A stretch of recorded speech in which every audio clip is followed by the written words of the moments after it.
All right, I have Danni McCormack on the show now, who's going to be fighting next on February the 25th at Bellator 275 when she meets Stephanie Page. Danni, how are you? Good, not too bad. How are you?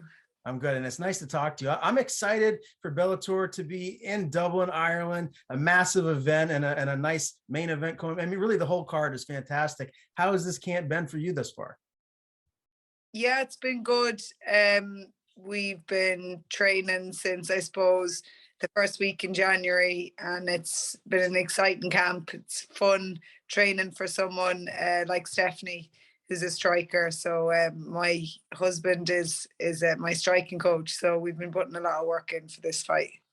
Very good. And this is my first time interviewing you, so I'd like to get a little bit more in depth about your training partners. Obviously, with your husband being your striking coach, I'm sure you're right there connected with him all the time. But who are you sparring with? Who are you primarily getting a lot of that sparring in with? Yeah, so we've got a lot of girls in SBG, a lot of amateurs and pro girls. So the main girl that I sparred for this camp is called Maya Waver. She's an amateur, but she has a very similar style to Stephanie. And then I also spar with Katie Saul, who's an Invicta, Dee Begley, who's just signed with Combatia Global. So they're kind of my main training partners, a girl called Sinead Newland as well.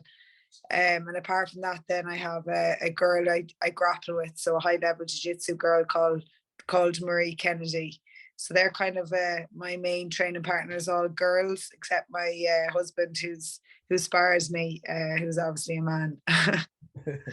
Are you noticing that women's MMA and just combat sports in general, is it growing a lot in Ireland? Or more females really starting to get into it?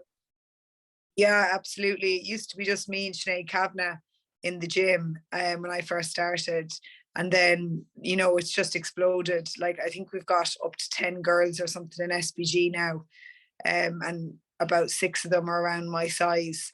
So it's really, really taken off. I think if we got a female world champion in Ireland, like the way we had Kate Taylor for boxing, then we could encourage more and more girls to do it. So yeah, we need like an Irish Ronda Rousey to get all the girls in the gym. Oh, who knows? Maybe that'll be you one day. A couple more wins. You never know what's around the corner. I wanted to ask you too. John Kavanagh seems like such a fantastic coach. I'm sure you're around him a lot too. Can you just talk a little bit more about what makes him as good of a coach as clearly seems to be? Yeah, so John was an engineer before he was an MMA coach. So he's got a very analytical brain. He's very intelligent. He's got a really high fight IQ. So say John doesn't even really train anymore apart from what he teaches us in class, but he's able to watch fights at the weekend and then show us what happened and demonstrate moves. So he's always watching, he's always picking up things, and he's extremely intelligent. So we only work on the things that are going to work, the 10% of things that work 90% of the time. That's all that we do. So it's a lot of clinical, calculated, very intelligent fighting is what John teaches us, and that's why so many people join the gym. We've got 90 fighters now at the moment, and once you've met John and done one session with him, you're in the right place, just because of that mindset. Absolutely. I love that answer. And, Johnny Walker, who trains there out of the gym, he's got a big fight this weekend. Can you just tell me, how has he looked in camp? What do you expect from him come Saturday night? Johnny Walker is a force to be reckoned with. You can't help but notice him in the gym. He's a monster, and he always has his shirt off. He's always showing off his physique. So, Johnny gives us like a fight every week in the gym. We get to watch him spar, and he's so explosive. Out of nowhere, he can just throw flying knees and elbows and crazy things. So that's who Johnny is in the gym as well as in fights. He's a very exciting person to watch and be around, and he's always in the gym, literally like lives in the gym, and he's always up for the chat and whatever else. So he's fitted right in, and Johnny's the same Johnny as always. He's explosive as ever, but since he's come to SBG, he's become much more technical and ironed out a lot of those rough edges. So hopefully in this fight he gets to go back to a bit of that explosive self, while also staying really technical and not getting in any tricky situations. Yeah, I can't wait for that fight. I actually believe that Johnny's going to get the job done. I think he's going to handhill the loss here, but we'll see. It should be a really interesting fight. I also just wanted to ask you too, speaking of guys with great physiques, Conor McGregor looks jacked right now. He looks like he's walking around at 220 pounds of pure muscle. Do you see him? Is he around the gym at all right now? Conor doesn't be in the gym much, no. So in the last few years, Conor hasn't been around a lot. When I first started, my first 3 years, maybe 3 years ago now, he was around a lot, but he's tightened his circle up much more. So out of the 90 fighters on the team, he probably only knows 15 of them that were his original crew, and they train with him privately himself.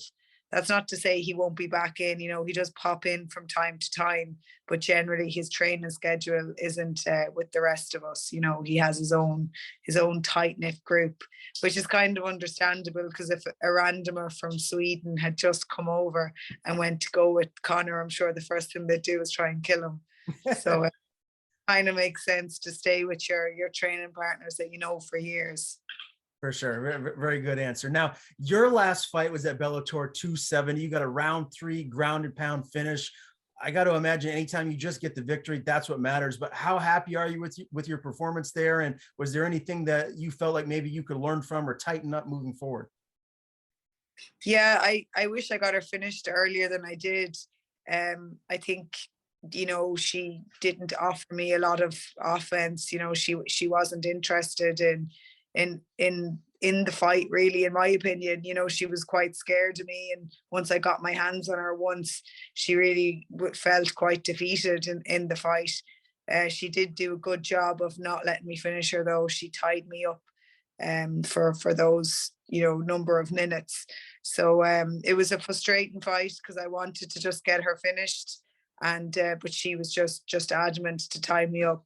So this time, I'm not hanging around. I'm going to slice through that guard, and I'm going to get that ground and pound finish a lot faster this time. It really motivated me this camp to not be hanging around in half guard for 3 or 4 minutes at a time.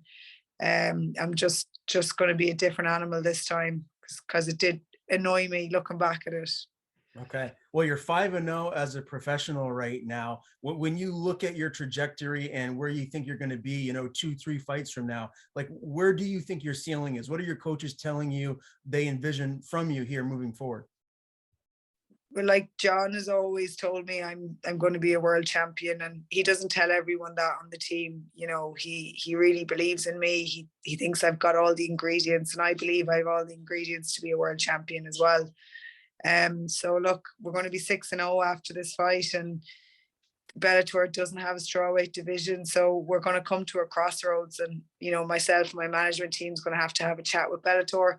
Is there an option to get on a road to become a world champion for Bellator as a strawweight, or do I need to move on to a different promotion? So after this fight, there's going to be a lot of talk of where I go next. But for now, I have to win. I have to beat this girl. I've got to keep my 0. I've got to be dominant. I've got to finish. And give people something to talk about, and really show that I am what I think I am. I'm a future world champion, and that isn't going to be a boring fight next Friday. What is that cut for you to get down to 115? Is it pretty easy?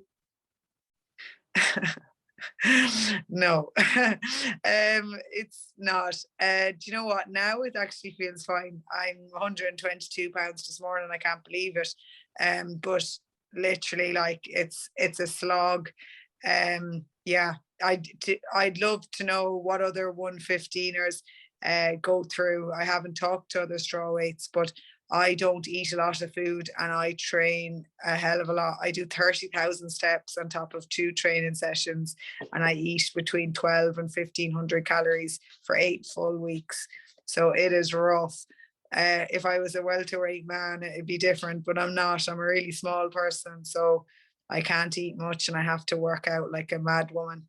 And being a girl as well, I suppose it is that bit harder too. For some reason, there's weeks that go by where women don't lose weight, but men seem to just keep keep getting that weight off. So yeah, I'd love to talk to some other girls. It's a rough ride, but when you get in there and you're a monster against some small little straw weight and you get your hands on them, it's so worth it. Now, Bellator 275 is going to be in Ireland. I got to imagine the place is going to erupt when you walk down to the cage. How exciting is that for you as a fighter to be fighting in your home country? You know, it's exciting now because I'm experienced and I'm mature and have a good head on my shoulders. But when I first had my first two fights in the Three Arena in front of 11,000 people, you know, I can't say that I wasn't, you know, shitting myself. I could hear them when I was upstairs in the changing rooms. I could hear this like thump, thump, thump. And I thought there was like a hurricane downstairs, and it wasn't. It was the crowd. I was like, oh, dear God, I'm going into the lion's den. But now I'm going into my sixth fight. I'm super confident. I know what's happening. So I'm really, really going to soak it up. I soaked it up last November. It was crazy. It was the Peter Creeley title fight card. So that was the biggest atmosphere I'd ever experienced in my life. So I'm ready, and I'm just going to vibe off it and be fueled by them. Now, you said earlier in the interview that you're looking to get Stephanie out of there. Give me your official prediction. How do you get it done, and in what round? So it's more than likely going to be round 2, ground and pound, or if she decides to turn her back, she's going to get choked. I'd like the first round finish, but usually people have a bit of fight in them in round 1. But when they come out of their corner into round 2, they're very fatigued after wrestling with me for 1 round. So it's more likely to happen in round 2. Okay. I cannot wait. I definitely will be watching Bellator 275, February the 25th. Danni McCormack meets Stephanie Page. Really fun time interviewing you for the first time today. Before I let you go, I want to give you the floor. Tell people where to follow you on social media. And if you have anyone to thank, any sponsors, the floor is yours. Yeah, so if everyone could follow me, Danni McCormack, on Instagram, I'd really appreciate that. The more followers, the better. You can follow me on Twitter as well. I'm only getting going on Twitter, but it's Danni McCormack on Twitter too. And to anyone in Ireland that might be watching this interview, if you don't have your tickets already for the Three Arena, or even if you want to fly over from there to the Three Arena, next Friday night is going to be crazy. It's going to be sold out. The Irish fans are going to be nuts. So don't miss it. If you have an opportunity to go next Friday, make sure you're there.